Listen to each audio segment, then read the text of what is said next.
Amen, Amen, Alléluia, Amen, Amen, Amen.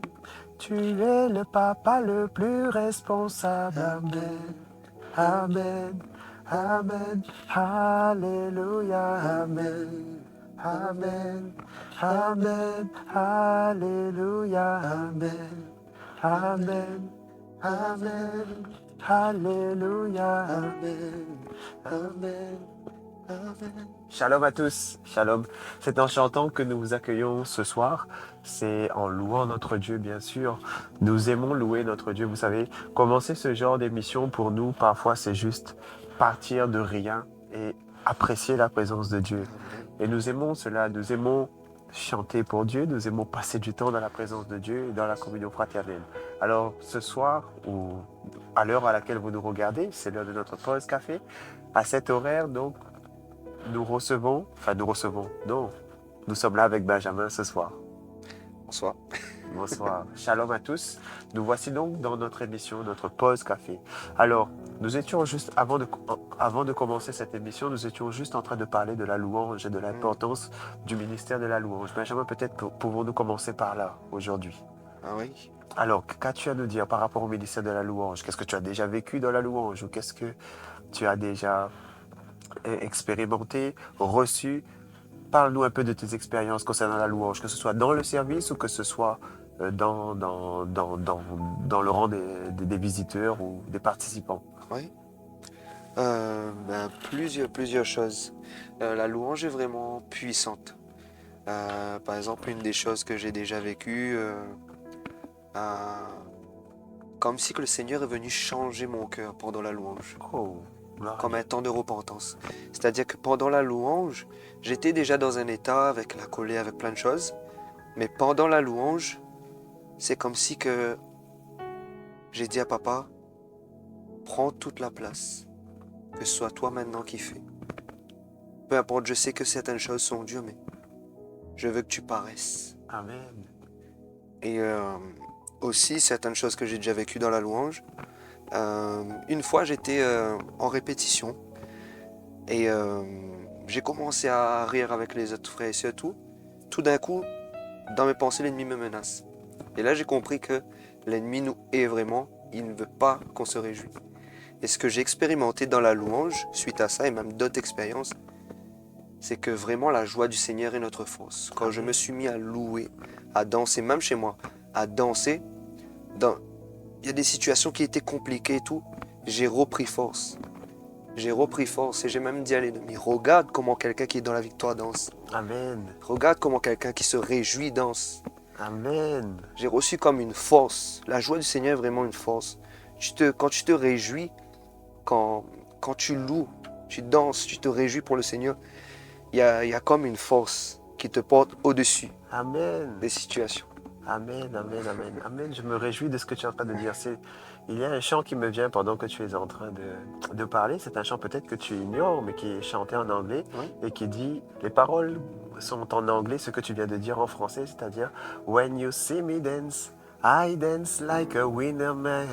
C'est-à-dire que quand tu me vois danser, je danse comme quelqu'un de victorieux. Je danse comme quelqu'un de vainqueur. Et effectivement, la louange, je le crois, est un moyen d'exprimer ou de démontrer notre joie et notre victoire. Et d'autant plus dans ce cas-là, donc précisément en face de l'ennemi, c'était ce que tu nous parles comme expression, mais c'est aussi de démontrer notre joie et de danser devant Dieu, comme a fait bien évidemment le serviteur de Dieu, David. Ouais. C'est la référence, n'est-ce pas, lorsqu'on parle de danse, tu ne trouves pas, en Oui. ce qui concerne en ce qui concerne la louange et la danse, on parle beaucoup de David. Alors, pour répondre à ma propre question, parce que c'est vrai que je t'ai renvoyé un peu dans le feu, mais je dirais que moi-même, je te parlerai de ce que j'ai vécu par rapport à la louange. La louange, je vois le ministère de la louange comme quelque chose de très important. On parle de la parabole du semeur, et dans la parabole du semeur, il est dit, on parle de la semence qui est tombée dans la bonne terre. Pour moi, la louange permet de préparer le cœur à pouvoir recevoir la parole de Dieu, à recevoir le message de Dieu. C'est-à-dire donc que la terre est labourée pendant que nous sommes en train de louer Dieu. Nous sommes plus à même à recevoir la parole de Dieu après un bon temps de louange que parfois à sec, si je peux dire les choses ainsi. C'est-à-dire que la terre a été labourée au travers de la louange. Et bien plus, dans la louange même, et aujourd'hui je rends grâce à Dieu pour les superbes chantres que nous avons et les superbes chansons que nous avons. C'était déjà le cas sûrement à l'époque, aux époques bibliques, mais dans notre temps aussi, il y a du texte. Il y a des personnes, il y a des chants qui ont du texte et j'aime ça. La parole de Dieu est déjà communiquée dans la louange. Je connais beaucoup de témoignages de personnes qui ont été converties par l'intermédiaire de la louange. Ils passaient à côté d'une église et disaient tout simplement la musique à l'azote, je la rentre dedans et finalement ils ne sont plus jamais ressortis. Je pense que c'est l'exemple de beaucoup de gens, d'ailleurs à confirmer, mais je pense que c'est peut-être même le cas de notre ami Bruno Célambin. À vérifier. À vérifier. Mais je connais beaucoup de gens comme cela, et notamment des gens qui étaient dans le monde de véritables chanteurs qui, je ne vais pas citer de nom, mais je connais des gens qui ont été des stars, entre guillemets, à La Réunion, dans la musique du Sega, qui se sont convertis de cette manière-là. Et nous voyons que donc la louange est aussi une arme, n'est-ce pas? Amen. Amen, C'est une amen. arme spirituelle. Oui. Je te laisse rebondir là-dessus. Dis-moi. Oui. Déjà, par rapport à cela, mon papa a été touché par une chanson. Oh! Suite à ça, il a commencé à se confier au Seigneur. Amen. Il a commencé même à comprendre certaines choses que je lui disais avant, Oh! tout ça, quand c'était encore un peu compliqué, mais tout ça pour dire que vraiment, comme tu dis, la louange est puissante et la louange est une arme, comme tu dis. Dans la parole de Dieu, on voit que le peuple de Dieu a loué Dieu Amen. et Dieu a mis en déroute l'ennemi. Amen, amen, amen. Je pense qu'on peut clôturer là-dessus. Oui. C'est très bien. Pour simplement clôturer la louange est une arme. Amen. Une arme spirituelle qui met en déroute nos ennemis. Amen. Il est écrit aussi, je m'écris, loué soit l'Éternel. Et je suis délivré de tous mes ennemis. Ah.